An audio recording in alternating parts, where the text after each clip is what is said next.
Guten Dag met Nene, daar ben ik nog eens mal weer.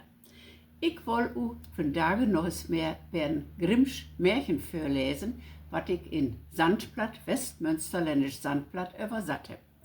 Und das heet op Hochdeutsch die drei Sprachen und op Plattdeutsch die drei Sproken.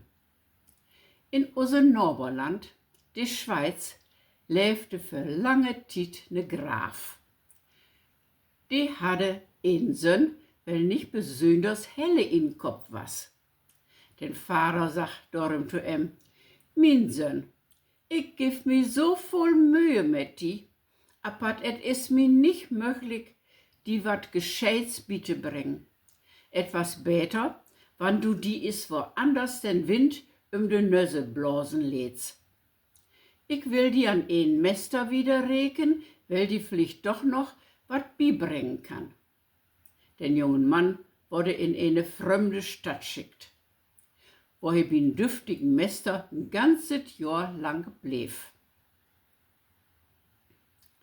Als er wer an Huse was, frug ihm sein Vater: Sohn, wat hast du in letzte Jahr lehrt? Voll stolz kamt van den Sohn trüge: Ich heb lehrt, wat de Rüens bellt, also die Hunde.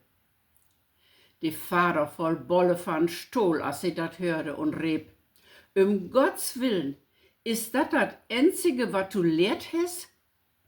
Er beschlott, seinen dusseligen Sohn in eine andere Stadt zu schicken und he hoppen, dat den Sohn wie ein andern Mester wat anders lernen kun, als bloß die Sprache von Rüens zu verstehen.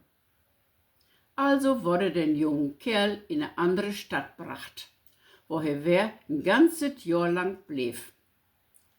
Als er dann wer an Huse was, wollte den Graf natürlich wetten, wat er dann noch beters lehrt hatte. Vater, ich heb lehrt zu verstehen, wat die Vögelkes brot, wann sie sich mit Nene unterholt. Den Vater voll Bolle van Gloven af und riep: Gottes Willen, mehr hebt sie die dat letzte Jahr nicht bibracht? Geh mir erstes ut die Augen. Apat, ich will die doch noch ne letzte Gelegenheit beten, dat du vielleicht doch noch wat Richtiges lehrst. Apat, wann du in ein Jahr immer noch nicht wat beters kannst, dann bist du nicht mehr mein Sohn. So quemt dann, dat den Jungen noch ein Dadenmester schickt wurde, wo he auch wer ein Jahr lang blieb. Als sie davon zurückgequem, wollte den Vater nur natürlich wetten, ob dütmal endlich is wat Vernünftiges bibracht worden is. Mein leben Vater, ich heb letzte Jahr lehrt, wat de Poggen, die in den See läuft, sich vertellt, auch wann wie immer meint, dat die Kiekfüsse bloß dumm Tüch quakt. Da wurde den Grafen zu voll. Er sprung up und riep voll Wut: He is nicht mehr mein Sohn, bringt weg in Busk. Ich will hier nicht mehr sehen. Meine Geduld is an Ende. Ich will, dat die in den Busk auch noch van Leben afhelpt. Die Deners brachen wied af in düstern Busk. Sie hatten Mitleid mit den Jungen und kunnen dorem apart kein Leid andon und leten loben.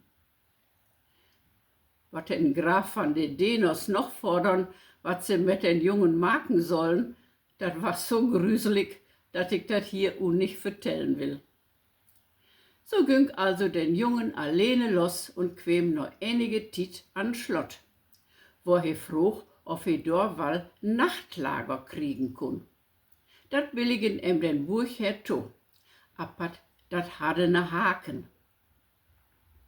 Er kun unten in den Torn den Nacht verbringen, und da gaf wilde bellende Rüens, mit den nüms nicht zurechte kommen kun.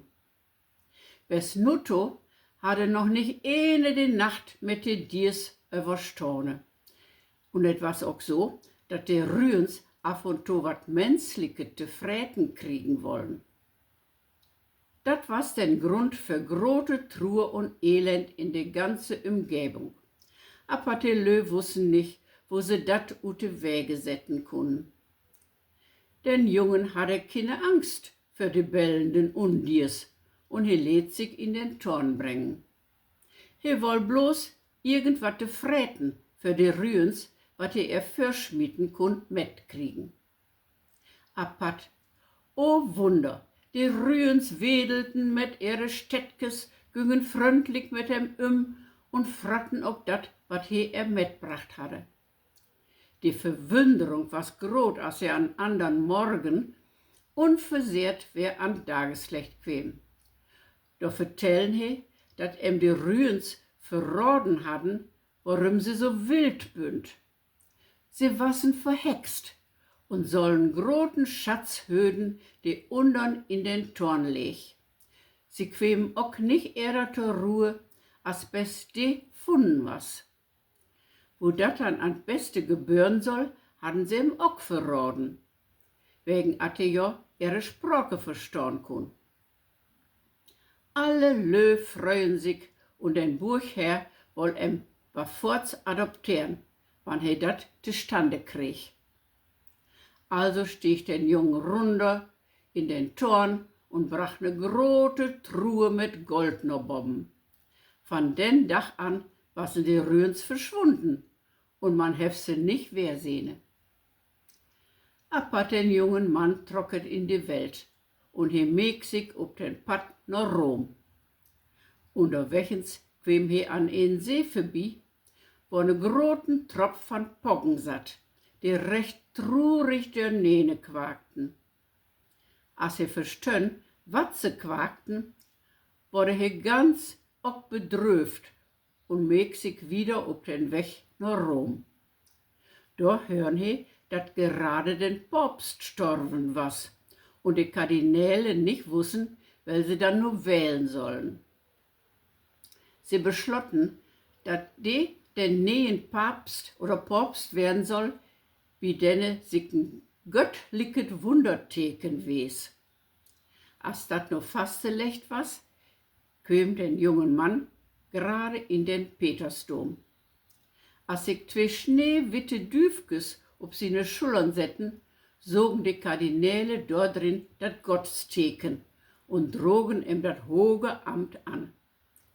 He schün sich erst dat Amt anzunehmen, aber die Duven küren ihm to und so sache dann auch ja. He wurde salbt und weht. Ja, und no was genau dat ihn troffen, wat die unterwegs von de Poggen hört hatte. Nu moche auch noch ne Misse lesen und dat wisse auch noch in Latin, wat ich ja natürlich überhaupt nicht kun, aber doch quem Hölpe von de Duven, die ob sine Schultern satten und dem alles in die Ohren verküren. Ja, in dem Märchen ist alles möglich. Nu halt du Kregel und ich sag, gut gone.